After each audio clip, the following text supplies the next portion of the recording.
Pemirsa, Partai Buruh bersama Serikat Buruh menggelar unjuk rasa di depan kantor KPU RI. Mereka menuntut KPU segera menerbitkan peraturan KPU terhadap putusan MK soal syarat pencalonan pilkada.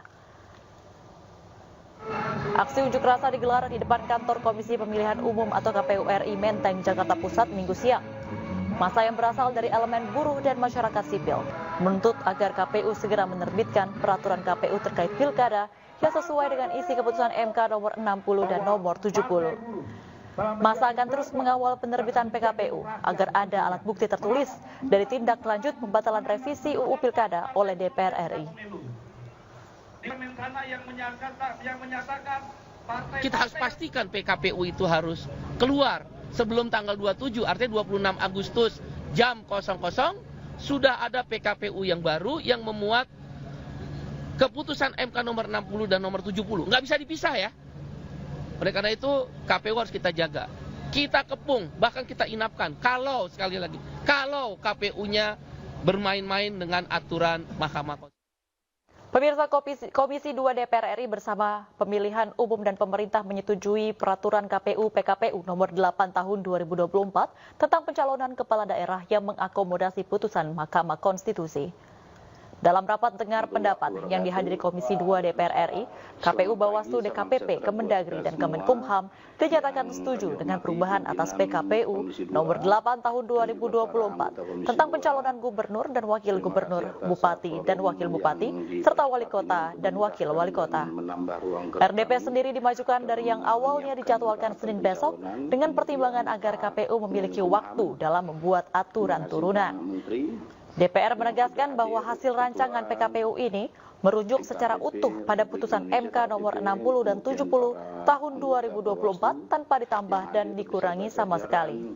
Perwakilan dari Kemendagri, Pak Dirjen, sedikit material kita sudah sepakat bahwa revisi PKPU nomor 8 itu rujukannya alas hukumnya adalah berdasarkan putusan Mahkamah Konstitusi bulat-bulat, strict. Tidak ada yang dikurangi, tidak ada yang ditambahi.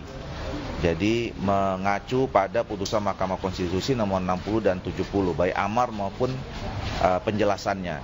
Nah, jadi pagi ini hanya proses formilnya saja. Mungkin nggak terlalu lama, dan kami juga langsung mengundang. Biasanya kan kalau rapat konsultasi itu unsur yang hadir adalah DPR yang diwakili oleh Komisi 2, kemudian KPU RI, Bawaslu RI, DKPP, dan wakil pemerintah biasanya dari Kemendagri.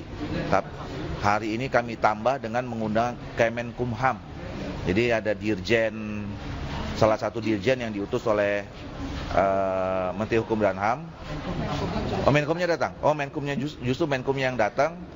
Ya, ini kami sengaja mengundang supaya begitu langsung diputuskan bisa langsung didaftarkan ke lembar negara.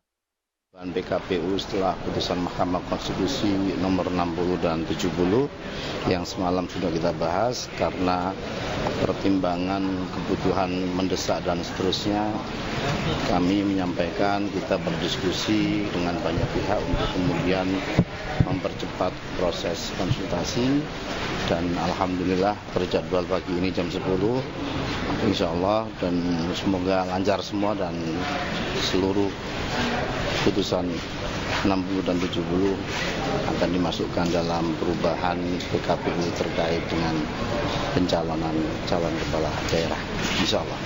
Sampai hari ini tinggal penetapan aja ya Pak? Insya Allah, karena kemarin sudah dibahas panjang kali lebar semalam dan kita sudah diskusikan semuanya, sambil juga banyak sekali PKPU yang lain yang sudah menunggu, termasuk Berbawaslu. Pak, apa yang sampai membuat penetapannya itu di hari Minggu, tidak jadi di hari Senin? Waktu.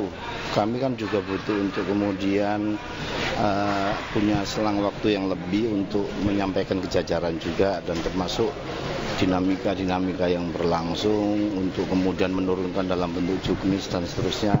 Ini semakin cepat semakin baik untuk kebutuhan jajaran. Pemirsa, usai Mahkamah Konstitusi membuat putusan terkait batas usia di Pilkada, Partai Solidaritas Indonesia memastikan tidak akan memajukan Kaisang di kontestasi Pilkada 2024. Kepastian ini disampaikan Sekjen PSI Raja Juli Antoni.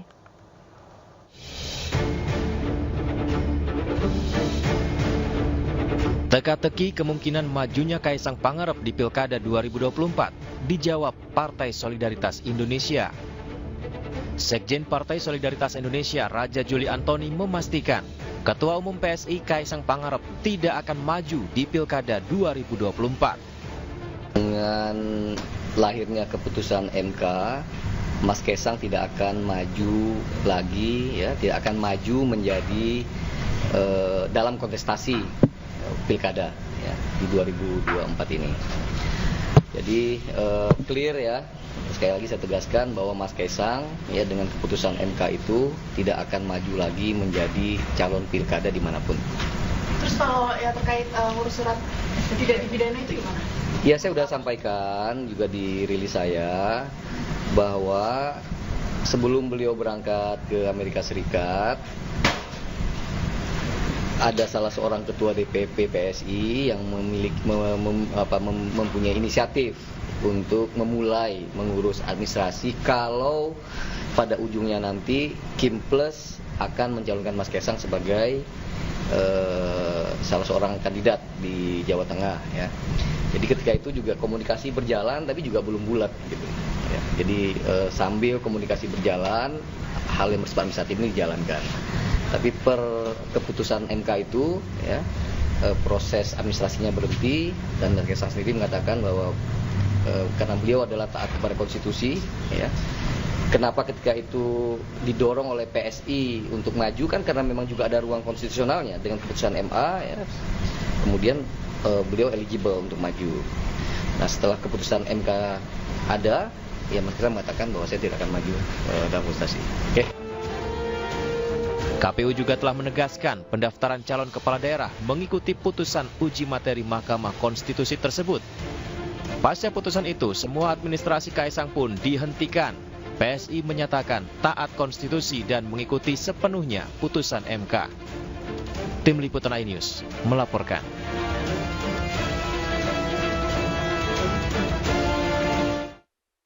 Pemirsa, Muhaimin Iskandar atau Caimin resmi kembali terpilih menjadi Ketua Umum PKB periode 2024-2029 secara aklamasi melalui Muktamar PKB ke-6 yang digelar di Bali pada Sabtu malam. Keputusan itu diambil berdasarkan hasil sidang pleno keempat Muktamar ke-6 PKB. Seluruh DPW PKB di ke-38 Provinsi Indonesia kompak Caimin kembali menjadi Ketua Umum. Seluruh DPW PKB menyatakan persetujuan mereka karena sebelumnya puas atas hasil laporan pertanggungjawaban kepemimpinan yang disampaikan Caimin dalam Muktamar ke-6 PKB. Keputusan ini menjadikan Caimin sebagai Ketua Umum yang memimpin PKB selama 24 tahun. Ia telah menjadi Ketua Umum PKB sejak tahun 2005.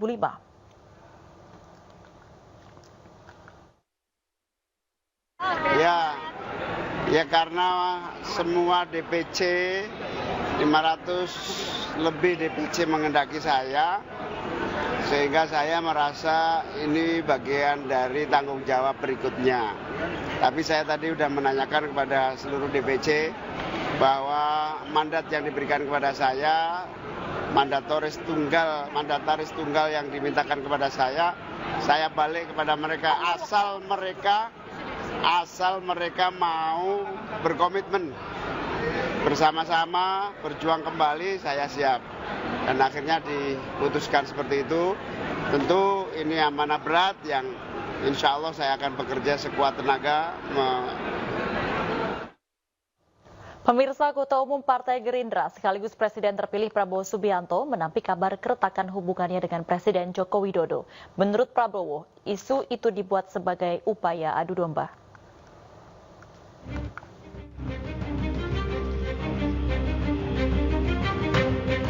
Menteri Pertahanan sekaligus Presiden terpilih Prabowo Subianto membantah kabar yang menyebut hubungannya dengan Presiden Joko Widodo retak. Ia menilai kabar itu adalah isu yang dibuat sebagai upaya adu domba. Menurutnya hubungannya dengan Presiden Joko Widodo sangat baik. Prabowo juga menyinggung podcast-podcast yang kerap membahas dirinya. Ada orang-orang yang pinter-pinter, sedikit-sedikit podcast. Saya mengerahkan semua daya yang ada di saya sebagai Menteri Pertahanan. Di mana rakyat susah air, saya kerahkan tim air, kita cari air, kita beri air untuk rakyat yang susah air. Itu mengatasi kesusahan rakyat. Bukan duduk di AC, di podcast, omong.